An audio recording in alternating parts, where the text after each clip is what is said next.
Et c'est parti pour l'œil du CGP. Je suis ravie de recevoir aujourd'hui Philippe Parguet. Bonjour. Ravi aussi. Bonjour Pauline. Vous êtes le directeur général de Norcia. Alors Philippe Parguet, aujourd'hui, vous venez nous parler de 30 ans de conseil en gestion de patrimoine à l'occasion notamment de l'anniversaire de Norcia. C'est nos 30 ans. Alors pour commencer... J'ai le pins d'ailleurs. 30 ans, c'était bien. Il y a 30 ans, c'était très, très à la mode. Comment la profession a-t-elle évolué ces 30 dernières années, Philippe ? On a vu une profession naître, ou plus exactement, on est né avec elle. C'était une profession à l'époque où soit on allait dans sa banque, où il y avait quelques conseils à côté, mais qui était une activité qui vraiment était toute naissante. Et c'est des gens qui sont arrivés avec un produit différenciant de celui des banques, que d'ailleurs nous leur offrions à l'époque, c'était l'architecture ouverte. Et vraiment cette recherche d'avoir des produits.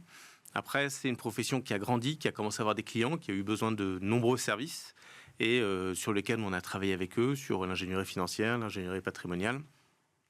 Et après, c'est une profession qui a complètement changé sur les 10 dernières années, on va dire. D'accord. Réglementation accrue, énorme, que ce soit sur la partie compte-titres avec MiFID ou sur la partie assurance. Une profession qui s'est vraiment professionnalisée, répétition, peu importe, mais professionnalisée et qui a dû s'adapter à toute cette contrainte réglementaire qui faisait plus ou moins bien, mais qui, pour le coup, devait faire exactement comme le régulateur le demandait. Donc ça a créé une grande vague aujourd'hui à laquelle on assiste de concentration des acteurs avec, je cite Cyrus, La Place, Financière d'Orient, Patrimofi et bien d'autres, qui sont, et Valorien, il habite à côté. Et donc, du coup, cette concentration fait qu'il y a des magnifiques porte-étendards de la profession du conseil en gestion de patrimoine indépendant qui aujourd'hui sont accessibles au plus grand nombre.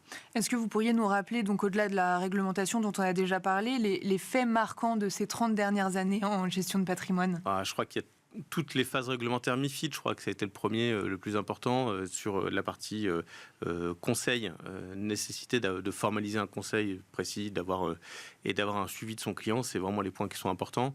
Et ça, c'est vraiment sur la partie conseil. Et après, sur la partie allocation d'actifs en tant que telle, on s'est rendu compte en 2008 avec la crise des subprimes qu'il y avait un vrai besoin d'avoir une vraie analyse de ce qu'on mettait dans les contrats d'assurance vie et de ce qu'on proposait en offre financière. Je pense que c'est les deux vraiment faits marquants. Donc vous constatez j'en oublie un. DDA, avec la fin du troisième usage du courtage et le transfert des contrats d'assurance vie. Ça, c'est un point important aussi. Et vous constatez donc que les placements ont changé en 30 ans. Les Français, ils investissent plus sur les mêmes choses. Qu'est-ce qui a évolué en termes de placements financiers ? Alors, je vais aller vraiment au-delà. C'est que je pense que l'épargnant, du manière générale, commence à comprendre, même si les parts de marché du conseil en gestion de patrimoine indépendant évoluent pas assez vite à mon goût, forcément. Mais on compris qu'il y avait une autre voie que la voie du conseil traditionnel de sa banque et qu'il y avait d'autres gens à côté qui faisaient un travail qui est bien plus complet, spécifique, ou bien plus spécifique, ou plus en architecture ouverte, et qui correspond beaucoup mieux à ce qu'ils veulent. Je vais vous donner une statistique, et j'en aurai qu'une. Il y a une étude qui est faite par Kantar, de mémoire, qui montrait que 90% des clients d'un conseil en gestion de patrimoine sont satisfaits du conseil qu'il leur est donné, versus 17% seulement chez des acteurs traditionnels, qui est sa banque ou son courtier ou autre. Alors, si les gens sont satisfaits de leur conseiller en gestion de patrimoine, il faut en former des nouveaux. Eh bien, c'est ça. Comment on forme des nouveaux CGP, Philippe ? Ouais, je reviens à 30 ans. Il y a 30 ans, peut-être que le conseil en gestion de patrimoine faisait peut-être 5% de part de marché ou 4% de part de marché. Je ne sais pas. Aujourd'hui, finalement, on est à peut-être autour de 10. Alors, ce qui est mieux, mais au regard de la qualité qui est servie, on devrait être bien au-delà.